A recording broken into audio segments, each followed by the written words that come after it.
Today is the 15th of February 2018 and the time is now 8 o'clock.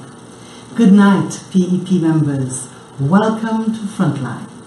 My name is Janice Leamonda Creaky and I am the Public Relations Officer of the Progressive Empowerment Party.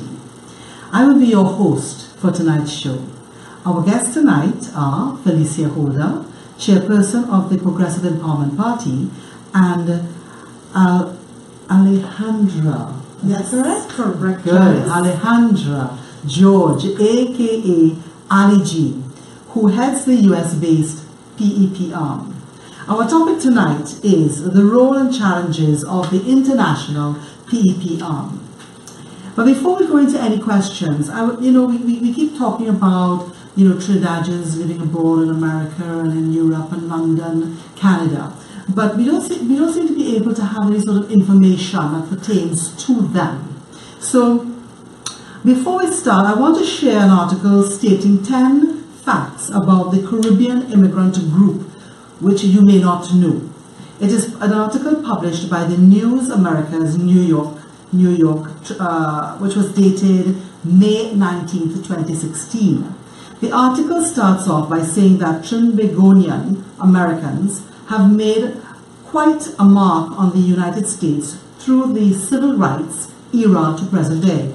The first fact is, number one, there are an estimated 400,000 Trinidadian Americans living in the US, or about 6.4% of the total Caribbean estimated population in the US. Number two, Trinidadian and Tobagonian immigration to the United States dates back to the 17th century. Number three, from 1966 to 1970, 23,367 Trinbagonian immigrants from the educated elite and rural poor classes legally migrated to the United States.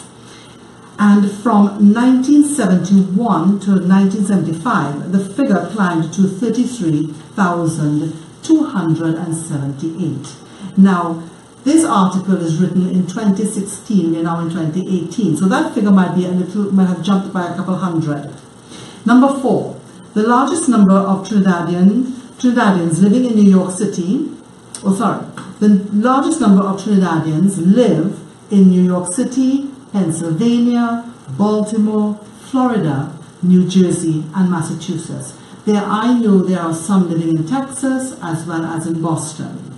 Number five, the population analysis of Guyanese and Trinidadians in New York based on the newest New Yorker report from the NYC Department of City Planning shows that immigrants from Trinidad and Tobago are the 8th largest foreign-born population in the city.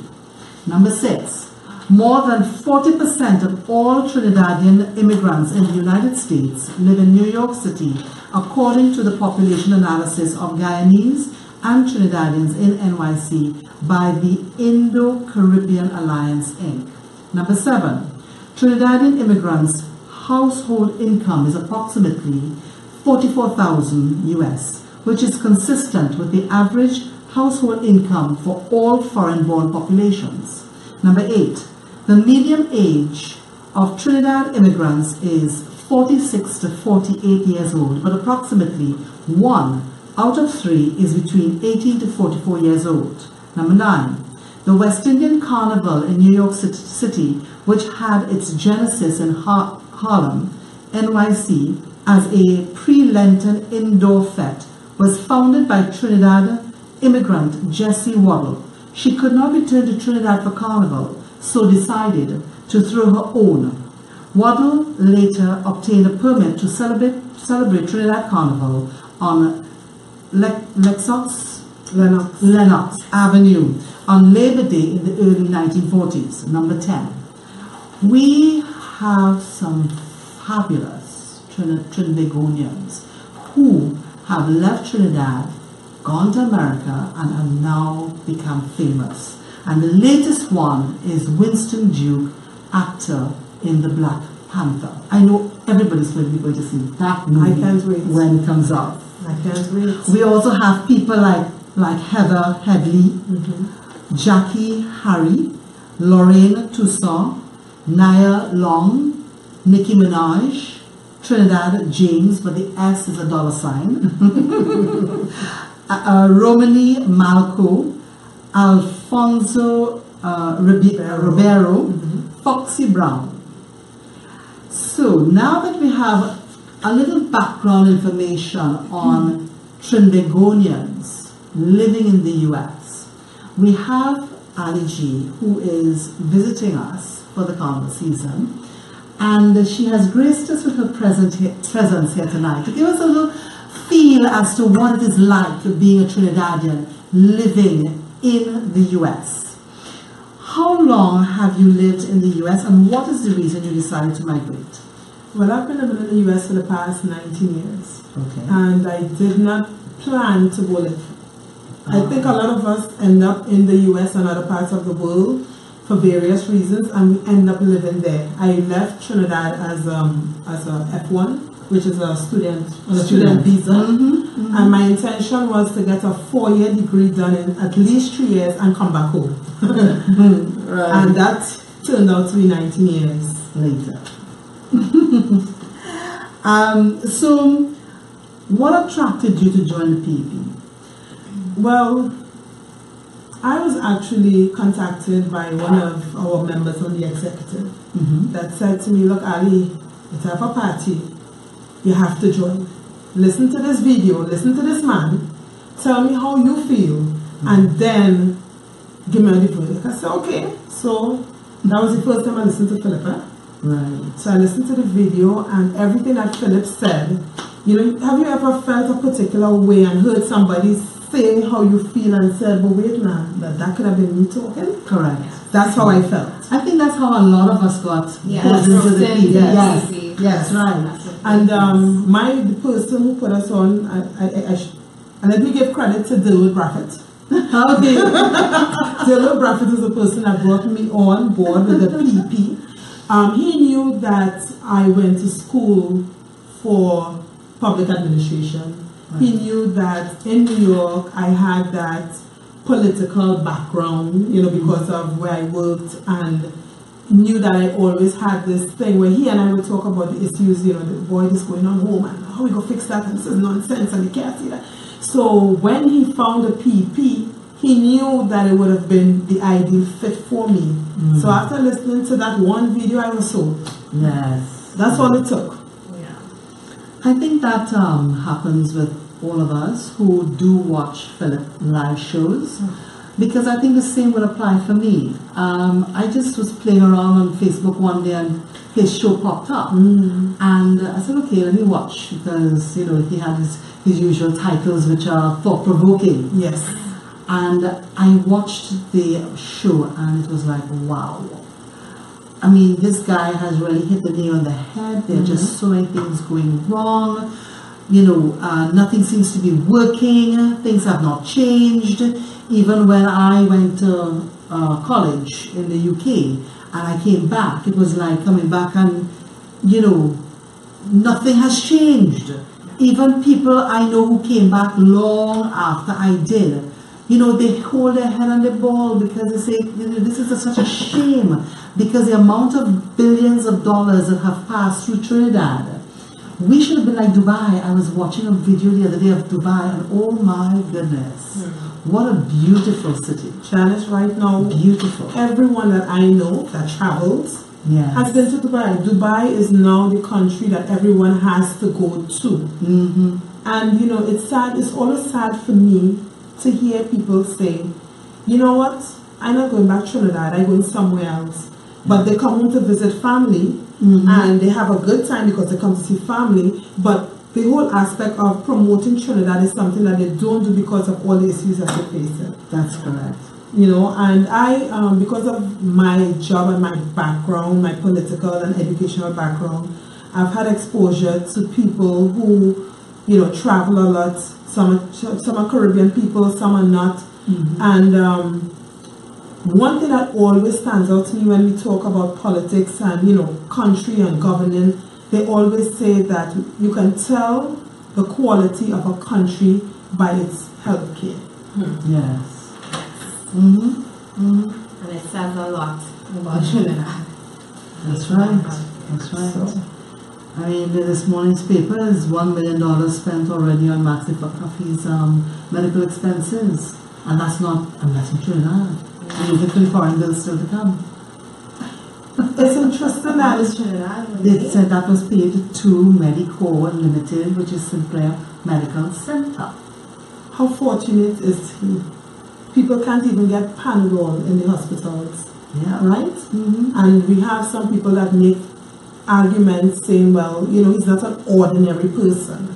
And I ask them, how extraordinary is he? Mm-hmm.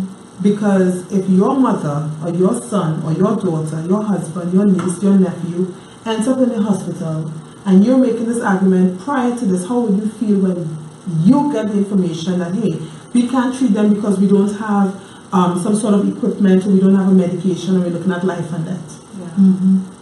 And there doesn't seem to be any attempt in fixing the problem. All you're seeing is more stuck up notices on the wall in the hospital saying, please walk with your Pampers, please walk with this, please walk with that.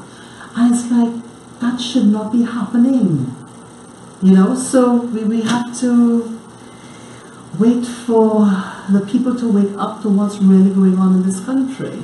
I think that somehow Trinbagonians have become so numb. Yes. They have become so accepting of what is the status quo that, sometimes you say to them, hey, all you see XYZ going on, and they say, but that is how it is. Yes. And they get upset with you for telling them what is the obvious, as though, like you're rubbing salt in the wound. But my thing is, if you have the cut and I have the salt, don't you think that you should be protecting yourself? Yeah. And you just get such a contrary reaction. It always makes me it always puts me in a tailspin. You know what I mean? Yeah. But it's like in a relationship, an abusive relationship. Yeah. And I put out my poll the other day because I saw it somewhere, and it was the fact that when a husband is abusing the wife, and if she makes a comment, he hits her a cuff to the face and she gets silent. Yeah. This is something that has been going on for the last 55 years.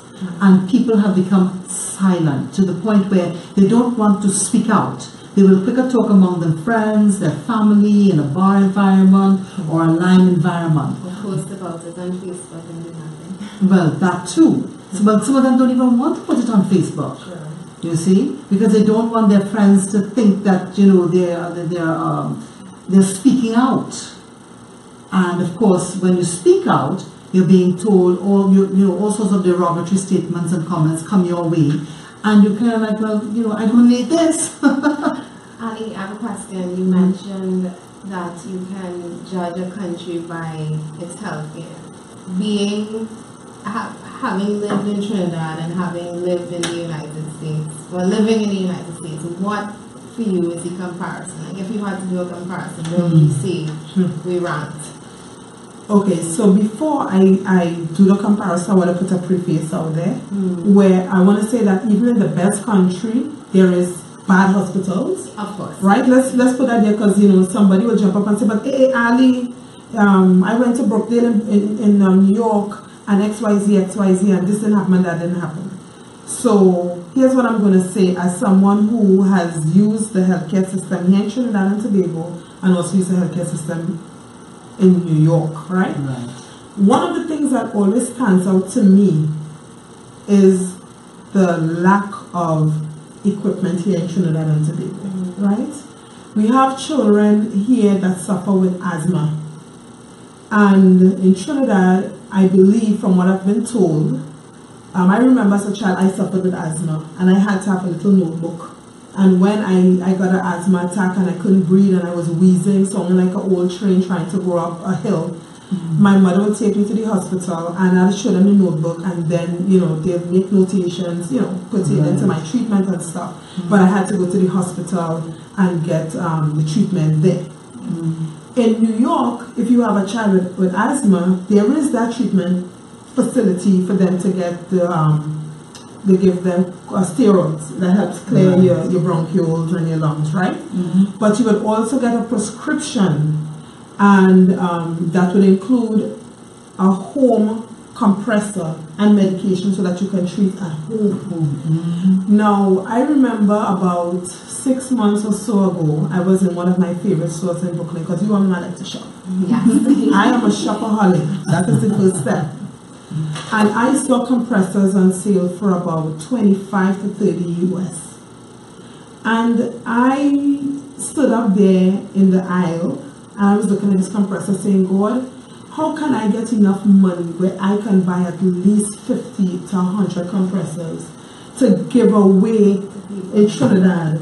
Because when you have asthma, time is of essence. Yeah. When you cannot breathe, you can die. And so many people have died from asthma, you know. So for me, You said it was 25 US? about 25 to 30 US, yes. Well, if you went straight to the manufacturer, would you have gotten it cheaper? Because I think the 25 would be a markup cost for the store. Yeah. So, Well, this store, here's what I will say. I know that this particular store that I'm talking about, they get products in bulk. So sometimes they get something and it's a one-off. So you may not be able to go to the manufacturer and say, oh, I want the same product, and how much would you sell it for? Because for some reason, this product, they got it in bulk, they got it cheap. But just the idea of people being able to self-medicate at home, right? I have a girlfriend that recently moved back to Trinidad after Trump won, right? President Trump won the elections in the US. And she returned home because she was undocumented. Yeah. And she said, you know what, I'm not going to allow him to deport me, I'm going to self-deport. And that's what she did. And when I was coming here, she asked me to do her a favor of bringing her some insulin. The insulin, even though she was undocumented and she lived in the US, she paid, there was Medicaid that covered her, right? You got coverage in New York on a sliding scale basis based on your income, even though you're undocumented. And she would have paid for one of the diabetic pens. She was paying something like $3. Here she's paying $200 for that same pen. Wow. $200. awful. And I can give you another example. We have a PEP member who has a very bad case of Allie Gee. And we were having a chat, you know, one of our threads, and she was saying, I need to get an EpiPen. There is no one that brings EpiPens into Trinidad and Tobago. And I was able to source an EpiPen for her and get it into the hands of her family to bring it to her. And you know, it was a reasonable price for, you know, for an EpiPen, because, you know, it could be $700, but the person had insurance and they charged only what they were charged. So that was wonderful. She was very happy. I was very happy to be able to be instrumental in getting that to her. But you know what, that put me in tailspin, because my son has a nut allergy and he too has to have an EpiPen. What if my son was born and we were living here in Trinidad and Tobago? What would I have done? And you see, this is the reason behind my feelings behind the Maxi Coffee issue. Because yes, he's away and getting treatment and whatnot. But when you think of people who can't get the basic necessities, and then you think of nearly $1 million being spent, how special do you have to be to get even a fifth of the kind of service and treatment that he's getting? How special? Because I know as a Trinidadian, one of the first things, I was sick a couple of weeks ago, one of the first things you think about is, am I really that sick that I need to go to the hospital? Because you don't want to go there. And then you have to think, if I go private, my bill is going to be $2,000 plus. So you're in a situation where you have to literally weigh your pockets and your life. Yeah. And Felicia, you know what you just said, it touches on something I said to people. And sometimes it's a struggle for us peppers talking to other folks, because they tend to say that we put politics into everything. And you try to show them that politics is in everything. It's in everything, right? Every single thing. So look what you said. You were sick. And you had a thought process. Am I that sick? No. Do you have a medical degree, Felicia? Okay. No, I'm gonna say it like this because I get you. right? I get where you're going with this. No, let me tell you why. Because let me tell you why. There's someone in Brooklyn who got a brain aneurysm while on vacation, right? And from what I recall, what I was told, he was having a headache all night. A bad headache, right? Now, when you live in a country, you grow up based on the values of that country. What is the norm becomes your norm, by and large, right? Now, growing up in Trinidad and Tobago, if you have a headache, you try to find some bush. Yes. Right? You try to find some bush. And it's not that bush medicine is bad, because all of a sudden we have holistic medical, we have doctors, right? That holistic healing and all this stuff. Yes. That back in the day they would have looked and said that's witch doctor business. So it does have everything is made from nature. So you know, but the point is that we try to self-medicate before we go to the hospitals, because we know our medical facilities are failing. And you go there, the time you spend in casualty alone, you can die. So you say, better let me dead home. Let me dead home. It don't make no sense I die on one of the hard benches if I could get a seat while I'm waiting to see the doctor, who is, you know, and I want to say that we understand that we have overworked doctors and nurses who try their best. Credit and kudos to you, but we also understand, I understand, that there are also some who lack the compassion, right? And the empathy and the true approach to medicine that they should have when they took the Hippocratic oaths. And you stay home and you say, if I'm going to dead, I go dead anyways, because when you go there, they're going to keep you sit down and you know you're not going to get good service. So this person in the US, right, went on vacation, got this headache, which someone who lives and was brought up in the US knows. You get that type of headache, you go to the hospital. This is what the norm is in the US. Right. So when I was sick, remember, I had my own scare a couple of weeks ago before I came. I couldn't breathe. I was home. I was fine. My family was, you know, in the house doing their thing. I was in the room trying to get ready, excited to come down to Trinidad. All of a sudden, I couldn't breathe. I started to feel like I was going to pass out. I was jittery. My heart was palpitating, and I just felt like I was kind of going in and out, right? So I called and I said, you know, come, I'm not feeling good. I sat down in the bed and I tried to regulate myself. And the feeling kept going and coming. It was ebbing and flowing. I said, you know what? Let me go to the hospital, because this is not my norm. I'm no longer in Trini mode where, if I go to the hospital, nobody sees me for 7 hours. I said, let me go to the hospital, because now I'm in New York mode, American mode. This has been me for the last 19 years. When you feel a particular way, you can be having a heart attack. You could be having a stroke. Get to the hospital, and that's what I did. So you see how the politics of a system not working infiltrates the thinking of the people. And that is why politics is in everything. This is why politics is in everything. Yes. That is so true. But at least it's good that you were able to recover. I'm glad that come down. happened to you when you were here. Yes, Well, that would have been traumatic. let me tell you guys something. There was a span of time, I think it was like maybe a week and a half, 2 weeks before I actually had to fly. And I would honestly tell you guys, Carnival 2018 was going to be cancelled for Allie if Allie kept having those feelings, because the treatment that I got at one of the worst hospitals in Brooklyn is not even available at one of the best hospitals here in Trinidad that is not paid for. Which one is that? I don't know. I don't want to have to figure that out while I was getting that feeling again. I was about to say, I cannot imagine which one do you think. I don't know. I know it definitely would not have been San Fernando General Hospital that I call Niagara Falls. Oh Lord. And they don't seem to be making any attempt Why? to fix it. Why? Didn't Colin Ibbott to the people have not protested yet? That is. And that's what they're banking on. Alright. So if the people who are directly impacted by these bad policies, lack of enforcement, will not get up, why should they fix it? True. Why? I mean, come on. If your child gets killed, right? And you turn around and say, well, what am I going to do? You know, if you go to report them, nothing will come out of it and you stay home and everybody stay home and you have a little 5 minutes of grief and then you go right back to life. Why would the system ever be fixed? Nothing was brought about in the US by people sitting down silently.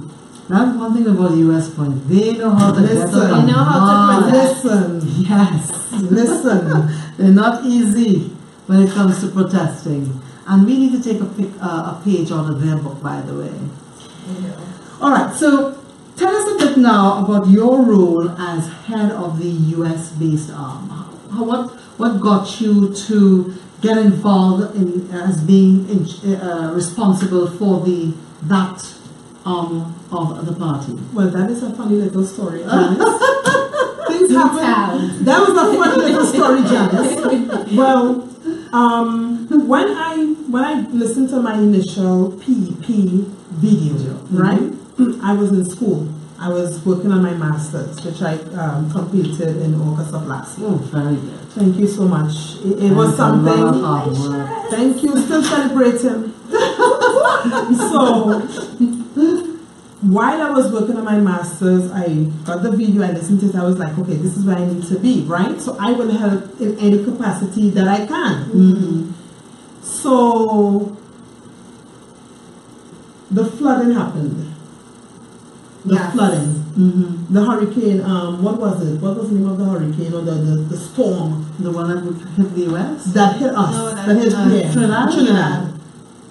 Oh gosh, in June last year. Yes. Okay. Right? So we'll get a name, we'll come back to us. We'll come back. So the storm hit and there was devastation on the ground. And as I was walking to school, because my school was like 8-10 minutes away from my office, which was one of the reasons why I knew I had to just do my master's and get it over with. I got a call on my phone. It was Dilworth, it was a couple people. We had this impromptu conference call. And he was like, Bestie, we have to do something, you know. We need to get some stuff on the ground for the people. And this is what we need. And we started to have this little chat about what we needed. We needed food, we needed clothes, how are we going to get it down, how are we going to raise money. And that kind of snowballed me. Sorry. That's okay. This is why my phone is on We want to make sure all systems are working. Even the ones here. I got so bad and I got so bad because it was me. Yeah, she's not easy when she's very angry. So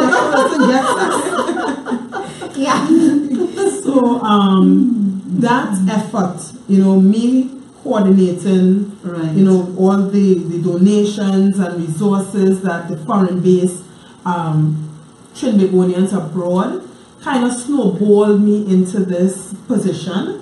Although for the longest while, right, while I was in school, I kept telling Felicia and Philip, I don't want an official title. I will do anything you guys need, but I can't because school. Let me tell you something. People tell us that all the time. One thing I hear when I try to give them a position is either off the barriers, like Janice, or I don't mind helping, but I want to have a background position in my mind, knowing the person that in my mind I assess. I'm like, okay, yeah, you say that now, but she loves you with that sense of security, and then she's like gently pulls you in. You know, it's like the fly. The fly come into my way. I was telling someone about that just the other day. And you know what? That's actually what they did to me. Yeah, but we needed to do this. And but we needed to do that. And Janice, I was unofficially working, right? For the PEP, doing between when papers. I mean, I literally would be up sometimes 24 hours.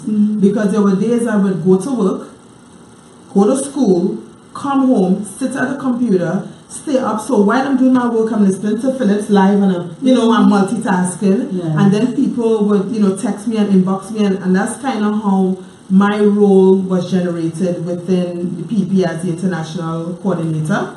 But at first it really started organically, right? It was, and I think people felt comfortable that it was someone out there and in the same position as them, because I'll tell you something.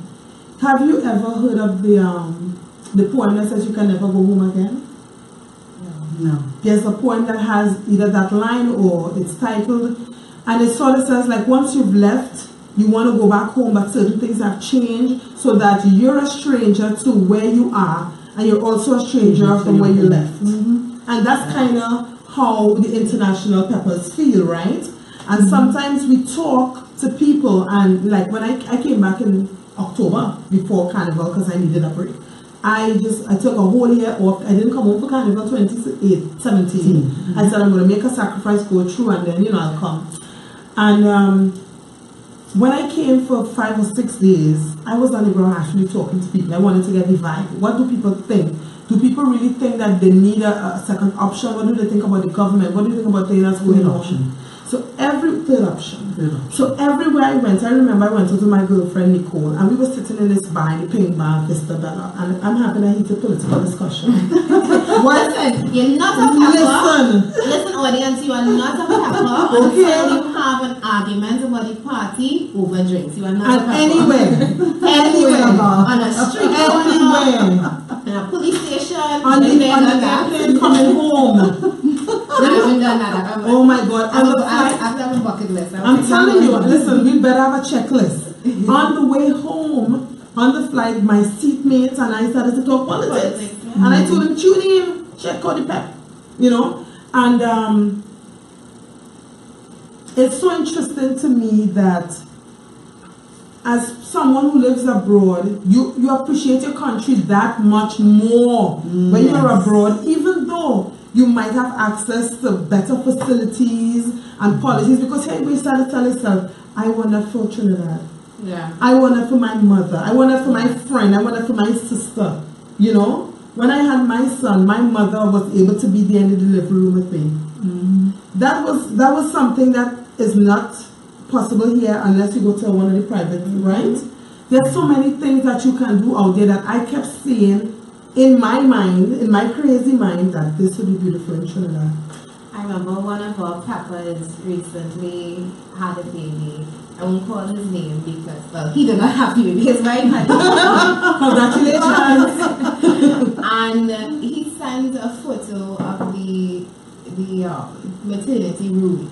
And I asked him, I said, are you in a hospital or are you in a hotel? Because it looked so classy, nice. And the fact that he was even there. I mean, when you're younger, you see television and you see the husband and the wife and the parents in the room, and then when you face the reality that if you have to have a child out here and you have to do it in a general hospital. I mean, it may seem small, but it's so significant. These little things make up your life. Yeah, it is. And as someone abroad, when you experience something, and I was saying to Janice a little while ago, when you become someone who's conscious, you go places with the intent to enjoy or partake in particular activities, but you see the flaws or the solutions to problems everywhere. Yeah. Right? So I made a video, I think it was sometime this week, I can't remember because the days are just melting together. Yeah. I was on Maracas Beach. And I was enjoying the beach. It was beautiful. I'm listening to the waves. I said, I need to take this in because when I go back to the coal and I need to, mentally transport myself somewhere, I'm coming back here in Maracas and listen to all these wonderful ocean sounds. But as I'm enjoying Maracas, I'm looking around and seeing all the issues on Maracas. Yeah. When you're conscious, you see things. Yes. Right? Yes. Even in my band, that one, congratulations to Ronnie and Carol. Yay. As I was tripping down Port of Spain, I was looking at the potholes. I was looking at the homeless man that said to me, darling, you look nice. And I'm wondering, why is this man homeless? What happened? Where's the safety net for this homeless person? There were so many things, and sometimes I feel like, maybe I'm bipolar, because I'm having these conversations in my mind about the issues that I'm seeing, and I'm not supposed to be there for that.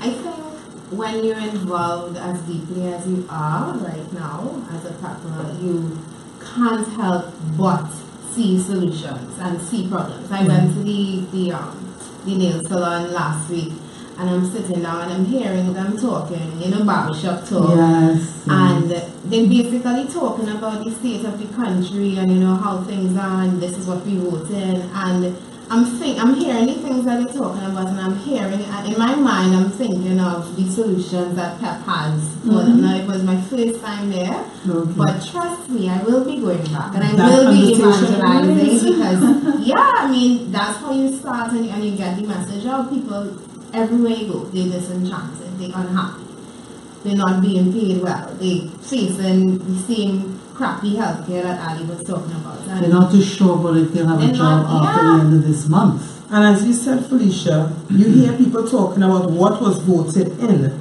Now, internationally, right, with the peppers that I talk to, we have peppers in New York, New Jersey, Florida. We have it all over, right? And I have been blessed to have conversation with quite a lot of people. I mean, people inbox me and I tell them, do it.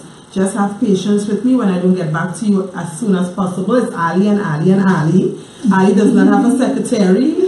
And the conversations we have is, Ali, how do I get to vote?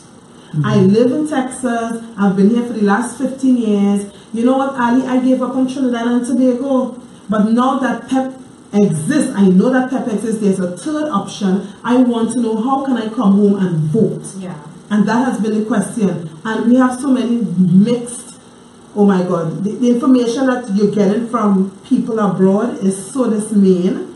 And you turn around and you look at the US. People in the US can vote abroad. They don't have to be in the US and they can vote. There's absentee ballot. Yeah. And we have consulates all over the world. What are their purpose? What is their purpose? And not to mention, this is 2018. We have technology. Well, that will work against that. If Trinidadians abroad have the ability to vote, I think that the two governments, current and ex-past government, will have an issue. Yeah. Because those are numbers, those are votes. Oh yes. And there is, if you're talking about 400,000 Trinidadians out there, and that's at that last count. At that last count, could you imagine if 100% voted, what will happen? So now you have to wonder if it's deliberately set up. I believe so. I believe so. So here we are as Trinidadians abroad, right? And now we're doing comparative thinking, studies, whatever you want to call it, because we're looking at what is available where we live and what is available for our country. And not only that, I have found, especially when I spent about a little less than a year in New York. And one of the things that I did when I first got there is I signed up to learn. A lot of Trinidadians who have gone away and are now currently living in the US have educated themselves. Yes. So they know, because they have to educate themselves on the labor system. You have to. Right? You have to. And they are now, more intellectual. They can look at things in a more positive light and so on. And it will cause a problem if the current government decided to go the way of technology and allow Trinidadians who live abroad to vote. They will vote them out. Yeah, definitely. We usually, when you come back, right, and you're not of the mindset that you're a foreigner. I don't see myself as a foreigner. How can I be foreign? I mean, I'm coming through immigration, and I was using my US passport, and the immigration officer looked at me and asked me how long I stayed. And what I really wanted to say to her was, as long as I feel like home. I really, but I had to check my mouth. Sometimes I have to be conscious and check my mouth, because my mouth can get me in trouble. Yes. And so I said, Ali, We got a call from Ali.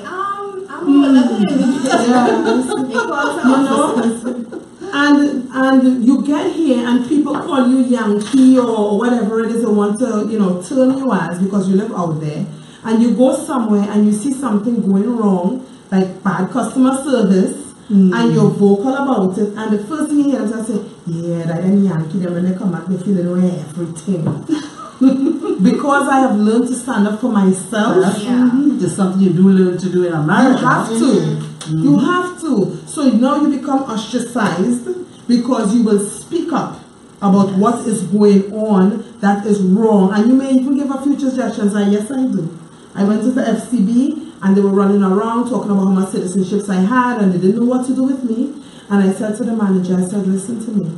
I will give your workers, all of them, a seminar free of charge on immigration because this right here is unacceptable. I said, please take my number. I said, this does not work. It doesn't look good. So they've never dealt with anybody with no, they did not know what to do with me and my triple citizenships. which did not have anything to do with what I went there for. All they needed to do is verify that I am a citizen, since that was the issue that took 3-4 years for me to rectify to get an account unfrozen. Don't worry where else I have a citizenship. You are not immigration. You know? So trainees abroad are now motivated. They want to come home and vote. They say, okay, if Trinidad and Tobago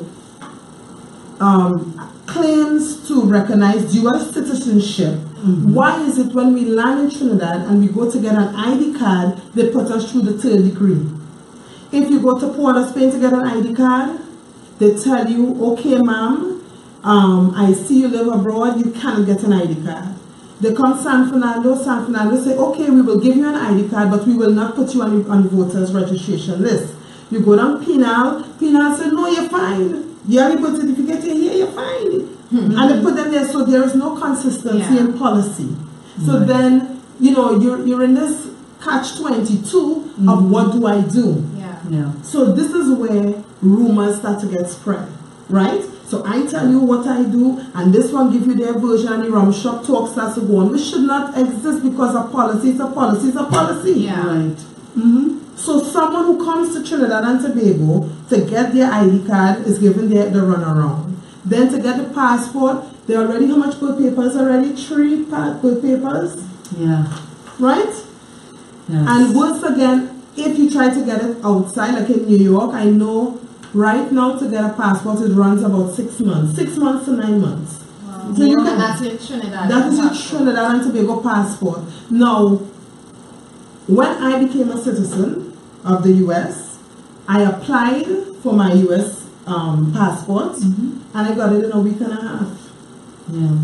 It makes me wonder, isn't that they go to the forest, they cut down the trees, they actually process the trees and turn it into paper to make these passports? Because why does it have to take that long? Honestly, what about a passport takes that long? That is a very good question. And then, obviously, if you know somebody, you know somebody. Well, of course, if you link up, oil change. And it's sad. That's another indicator of of a country. Of a failed country. Yeah. When you can't get a basic document that identifies you as a citizen of that country, excuse me, within a reasonable time, you know something is wrong. Now, let me give you guys a little joke, right? It's not so much of a joke, but it is a little joke. In New York, everybody have a joke about somebody, right? If you have 2 or 3 jobs, they say, hey, he's a Jamaican. Right? If a lot of people live in an apartment, there's Mexican boy. There's a clunker house, they're living in 25 people in one apartment, 2 bedrooms, and they're sleeping in shifts. They're rotating, right? And if you don't dress, if your dress is not coordinated, hey, let the green alien reach. We have every country has some joke about the other, right? Now Mexico receives most of its income, foreign-based income, through remittances, right? Where family members send cash to their family back home. So Mexico, servicing their foreign-based citizens, has a process where Mexicans can go in the Mexican consulate and get their cellular. Can we go in the Trinidad and Tobago consulate and get our ID? No. But I will tell you, in Malaysia, for a driver's permit, you just have to go to the post office and get it renewed. So why is it we have to go through torture just to get a driver's permit? And look at how much money is being so-called spent in these countries that Okay. Okay. There are things that there's just so much that we need to undo and redo. Totally. Because even if you just say, well, okay, we're going to try and fix it, you can't fix it. Yeah. You've got to break it all down and rebuild. We need to look at best practices in other countries that works, because I am saying there is no reason why someone should not, once you can prove you're a Trinbagonian, you should be able to vote. I should not have to come to a passport office, an ID card office, and because the head clerk is my mother, sister, cousin, auntie, brother, sister, and brother, friend, I get a link up and they process me and I get it in so time and they take me off the voters list. We need to do away with this eater food mentality. Yeah. We need to stop the grease and culture. Yes, and that is major. It's keeping us back. Everything in Trinidad and Tobago is based on who you know. And it's frustrating for me that people don't see that system. Well, they become numb. They become numb to the whole thing because for years you're having to deal with it. Yes, but John, there are people who say, well, yeah, I have a link, so I get through. But you don't realize that because of that and because of that whole process, that it makes things worse, because then there are those who could pay. Yeah. You're feeding corruption there. Yes. And there are those who can't afford it and they're left to do what? Suffer. Remember a couple of years ago, not a couple, but several years ago, remember we were laughing at Jamaica and their crime? Do you remember that? Yes. Now we are the laughing stuff. Do you remember that? Do you remember us laughing at Haiti? And saying, oh my God, like he's a Haitian, why are you looking so? Put your pants tight and pull up. You're looking hungry, let me give you a bread and a boy. Look on the butter on it. Long time it's butter. Because this is what he said. Oh yeah, and listen, where I come from, see my household, all of us are clowns. My grandmother was chief clown. When you see we started to crack up on each other, we would tell each other's friends, our friends, if your skin don't tick, don't come in my house. Because from the time you hit the door, my brother on you. So this is why I know all the little things that we used to say about different people. Look at us today. We are heading down the road to become Venezuela and Haiti. How people not seeing that is mind-blowing to me. Is it because you can afford to have something that you don't care that somebody else cannot afford it? Oh, let me give you an experience I had today in the supermarket. I went to the section for cheese, and there is this lady with a basket with food items in it, and she's commenting on the cheese, and oh my God, it's so expensive. When I wanted a small little block, maybe about a $10 piece slice of cheese. Now the supermarkets will never do sizes that is a $10. No, that's below. Yes, right? Or if they do it, they put it to the back. So, and all the more expensive is to the front. But I remember when a block of cheese was $10. You remember that, right? I'm not that young. Don't tell you, Kalisha. So then I wasn't, she started whispering to me, what I got a slice of cheese, but it's too expensive. Can you help me? It's like I couldn't believe what I was hearing. And I said, repeat that again? Yeah. And she said, well, yes, can you give me some cash to help me get a piece of cheese? And it was, my mind was just blown, because to actually have someone come up to me and ask me to help them get a block of cheese, it was like, no, this could not, I'm in another world. Janice, I had an argument with someone, the same by the pink bar, the guy, and I was having an argument, and I was saying to him, I said, do you know that Trinidad is heading down the road of Venezuela? He said, what do you mean? Look, everybody lying in the... I said, boy, do you know there are some people cannot buy a beer? He said, everybody can buy a beer. I looked at him and I said, oh my God, we have people who actually believe. They're delusional. No, they're honestly, a lot of people, they're living in a bubble. Yeah. And... a lot of it is maintaining pretense to. You know for yourself that you living paycheck to paycheck, barely borrowing from this one and that one. And it's the truth. Like, if you have to be honest with yourself, you know a lot of people know that they're struggling, but they refuse to actually admit it, because admitting it would mean that they have to face reality. They don't want to face reality. And they have to fix it. Because why would you admit that there's a huge problem facing you and then say, oh, whatever, it's better you live in a fairy tale land. It doesn't exist. Well, I'll give you another story.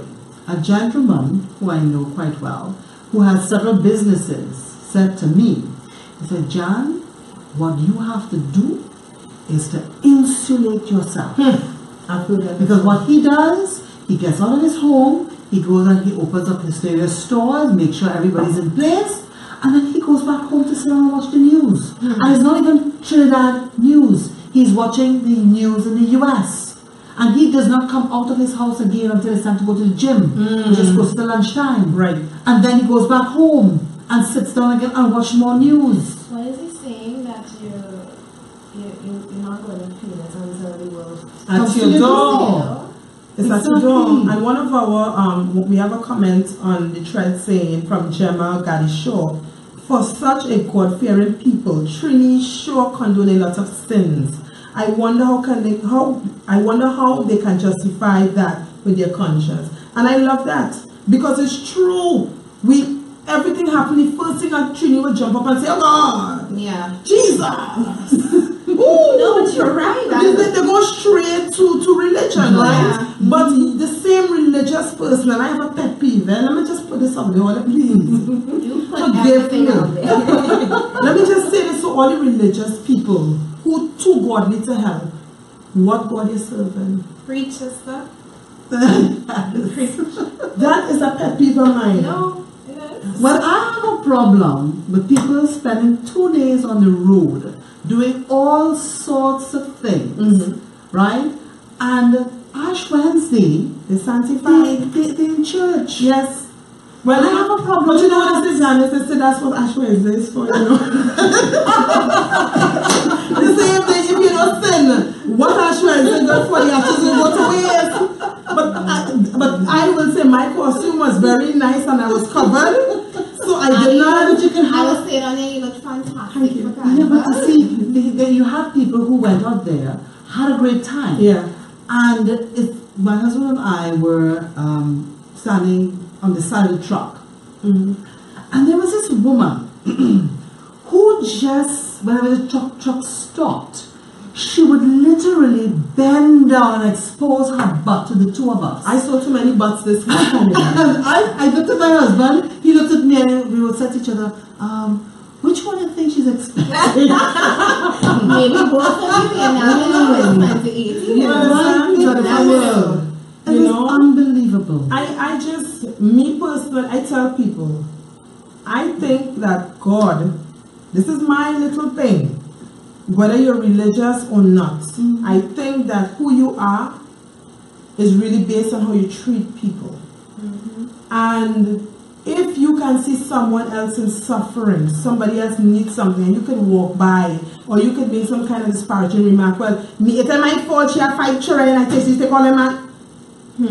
Sit down and put yourself in somebody else's shoes.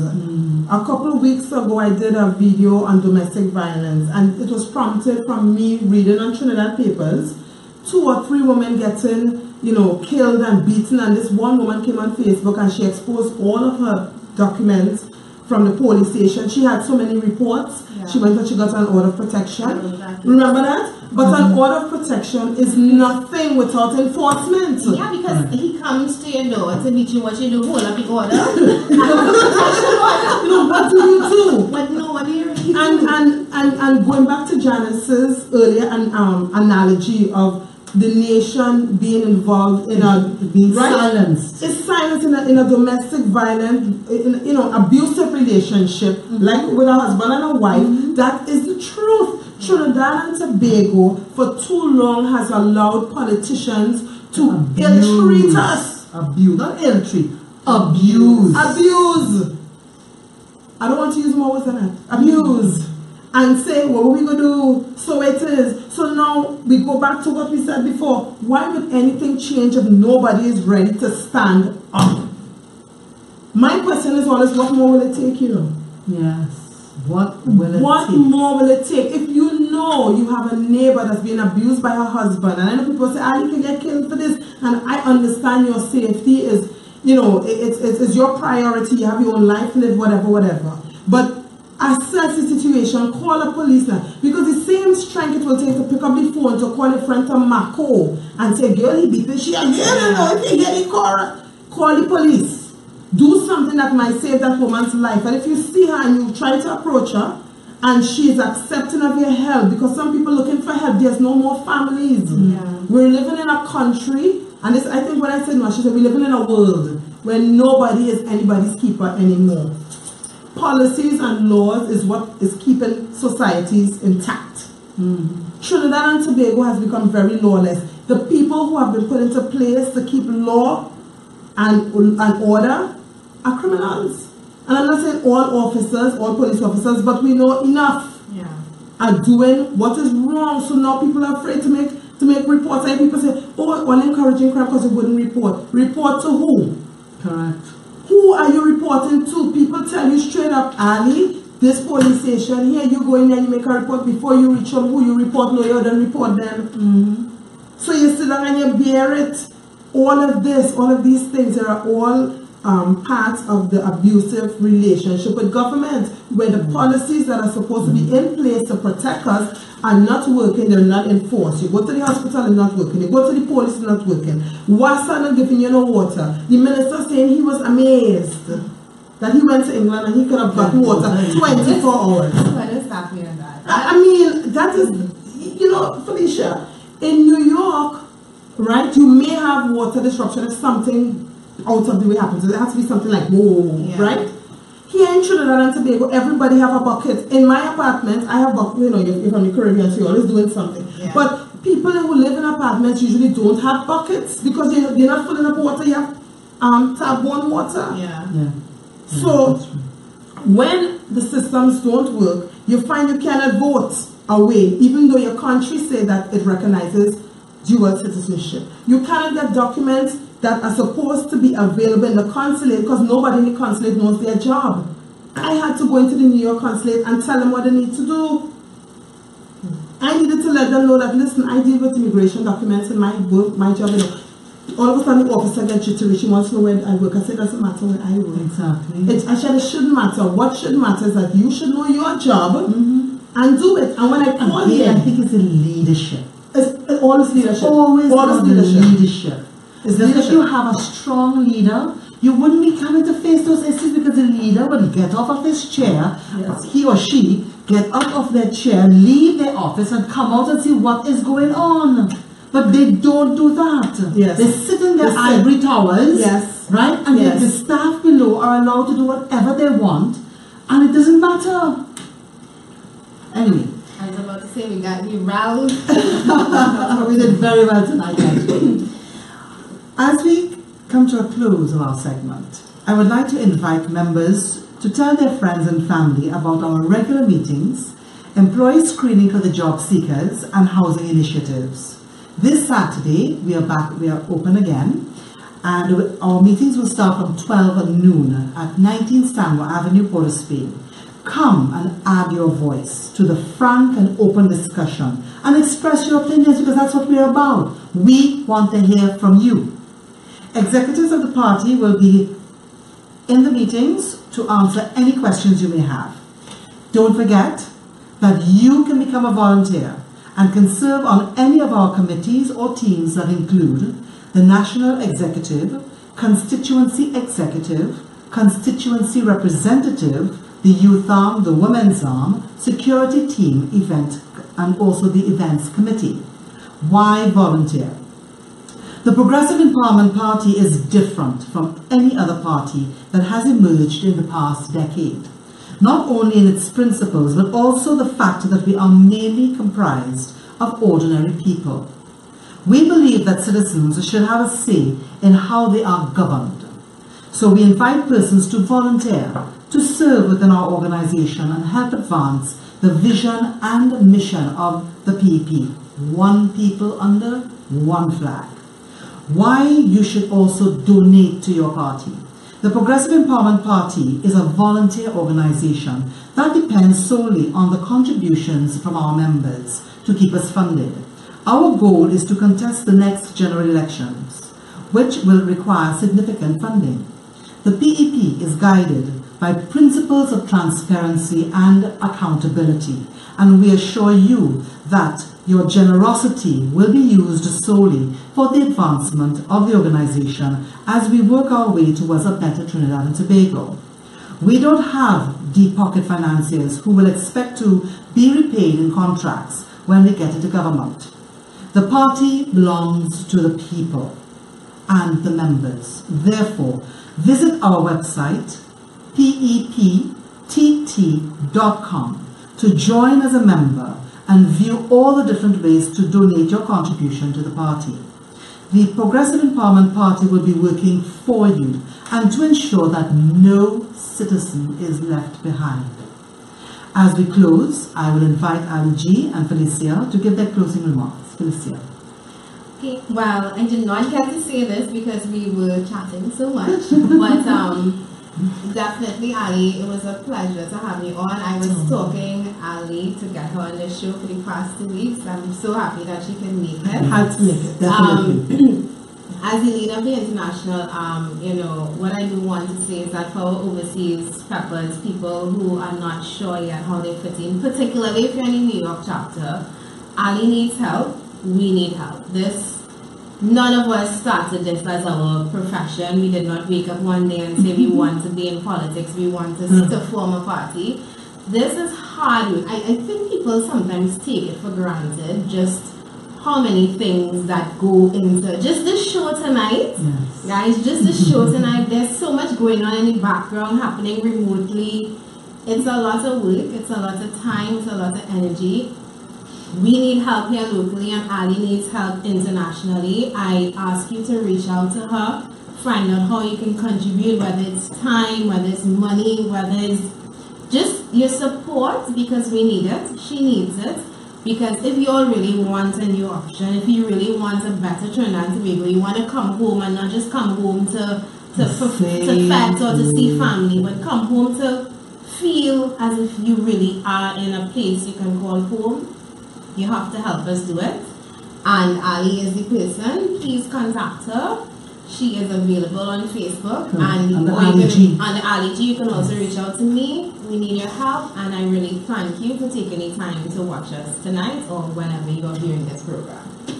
What I would like to say in closing is that I would like to first of all give a shout out, warm shout out and love to the international body of the PEP. We have a family out there that are so patriotic, it's crazy.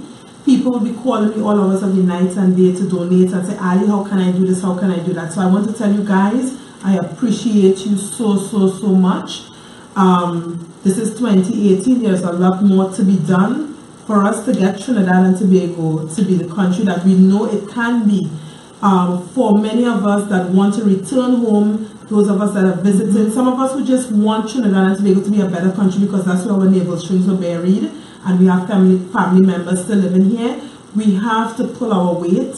We have to put action, words into action. It's not good enough to just like us on Facebook. We need your body, we need your resources, we need you to donate, we need you to join, we need you to spread the word about the PEP. We need you to come out to meetings. We need your resourcefulness because some people are just so creative and they can come up with so many different ways to help us be a better entity.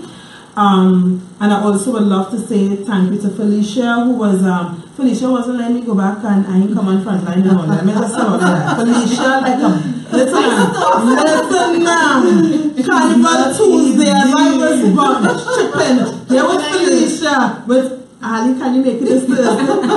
So I want to thank our chairperson. Let me tell you something. This is a small powerhouse. Do not sleep on Felicia, because I saw somebody say, Joy, I got it right. Felicia. Felicia. I got it right. I saw your comment. Felicia. Please record it. Do not sleep on her. She's a powerhouse. Janice is just our lady of the hour every hour. She keeps us together and keeps us correct. Yes. And I just want to say thank you to everyone. I thank you guys for the support. Please please, please. PEP is the way forward. Let's make it happen, Orange Army. Thank you. Couldn't have done it better myself. As we close, I would like to acknowledge all our members and thank all of our viewers. To those of you who are on the roads,